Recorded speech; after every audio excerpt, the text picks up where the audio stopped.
Hello दोस्तों, welcome to लिखो steno academy. दोस्तों, डेली डिक्टेशंस के लिए और आपके डाउट्स के सॉल्यूशंस के लिए इस चैनल को अभी सब्सक्राइब करें और बेल आइकन प्रेस करें ताकि आपको चैनल से जुड़ी सभी अपडेट्स रेगुलरली सबसे पहले मिल सके। दोस्तों, पिछली क्लास में मैंने आपको डिक्टेशन प्रोवाइड की थी 100 वर्ड पर मिनट पर इसी मैटर की, और इस क्लास में मैं आपको डिक्टेशन प्रोवाइड करूंगा 80 वर्ड पर मिनट पर। सेम मैटर है, 8 वर्ड्स की डिक्टेशन है, ग्रेड डी का ये मैटर आया था। सो आपको मैं डिक्टेशन प्रोवाइड कर रहा हूं, be ready for it. Sir, I rise to support the private members' bill on setting up of regional rural banks in the country. The regional rural banks, to a very large extent, have been a kind of lifeline of credit to the rural people. We have seen that the experience of the cooperative banks has not been very good. The cooperative banks have been plagued by their own problems of mismanagement and so on. On the other hand, the scheduled commercial banks have been found wanting as far as understanding the local realities is concerned. In both these cases, they have been far below what the regional rural banks have actually been able to give to this country. Another important thing about the regional rural banks has been that they have got the local staff. They now have almost 2 decades of experience of working in the rural economy. They are well aware of the needs of the people in the rural areas. The linkage of rural people to regional rural banks is very strong. Therefore, what we find is that there is a kind of cultural coordination and strength in these banks.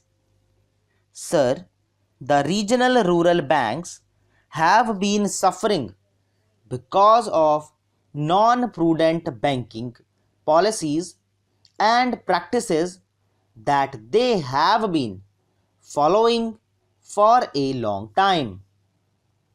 However, there has been some change in their outlook in recent years. Now, the regional rural banks do not come under the category of loss-making enterprises.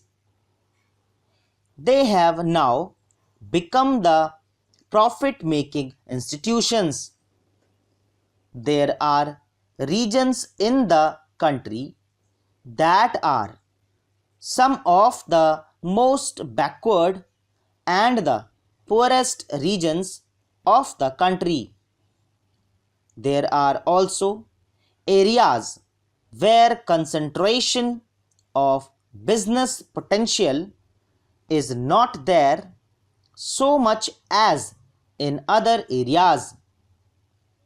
The health and strength of these banks have also reflected the rural reality of the respective states and the regions.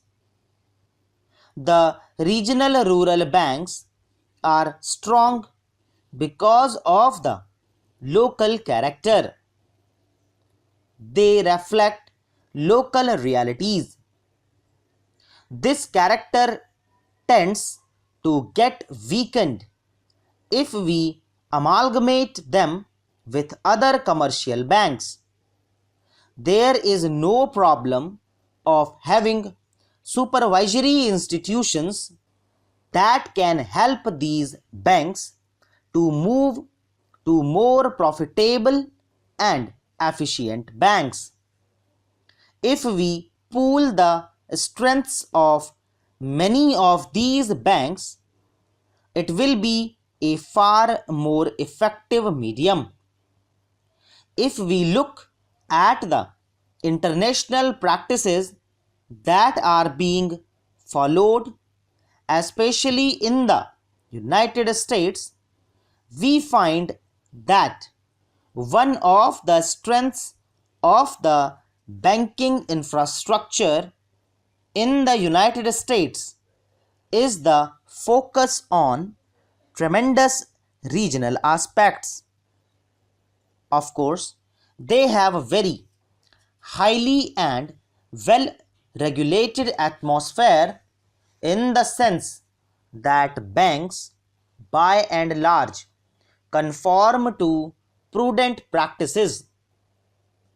I personally feel that the system of regional rural banks would probably be the most effective system to cater to the financial needs of rural India. The financial needs of rural India are today diversifying. There is a much more diversified economy today in rural India where agriculture is no longer the mainstay. Even non-farm activities or non-agriculture activities are becoming equally crucial. Today, the types of financial services that are required in rural areas are going beyond mere credit and saving. Insurance is an extremely critical need of rural entrepreneurs, rural artisans, and so on. In the coming century, there is also much greater rural urban linkages that are coming up. There is tremendous rural strength in the kind of economy opportunities that are opening up. Sericulture, for example, is succeeding and succeeding only in areas that have got the condition for it. Similar is the case with power loom and similar is the case with host of other activities that are emerging in rural areas. Therefore, if the banks are more local friendly, they will be able to contribute to the economy in rural areas in a greater way. In terms of management structures, the regional rural banks are gradually moving towards becoming sustainable financial institutions. But there is very little role that each stakeholder is playing in running of these banks. In terms of the legal status, I think it is very important that these banks becoming banking companies under the Banking Regulations Act. In this regard, the Reserve Bank of India has to play the role of a regulator. I also feel that the role the RRBs can be critical as the agents of the insurance companies. This is something that has been tried in certain parts of India and it has been found fairly effective. These are some of the suggestions that I have given. I would assume that some of these would require regulatory changes and some of them would require some kind of a commitment from the government of India. With this, I support large parts of what has been said by the mover of the bill. This would go a long way. दोस्तों इसी के साथ ये dictation finish होती है। बहुत अच्छी dictation थी, इजी डिक्टेशन है, जैसे कि कोई ज़्यादा खास वर्ड्स आए नहीं है। 80 वर्ड पर मिनट शार्प इसकी स्पीड थी। उम्मीद करता हूँ आप लोगों ने अच्छे से इसे लिखा होगा। आपसे मुलाकात करता हूँ अगली क्लास में कैलाश चंद्रा की डिक्टेशन के साथ। तब तक के लिए बाय बाय, टेक केयर।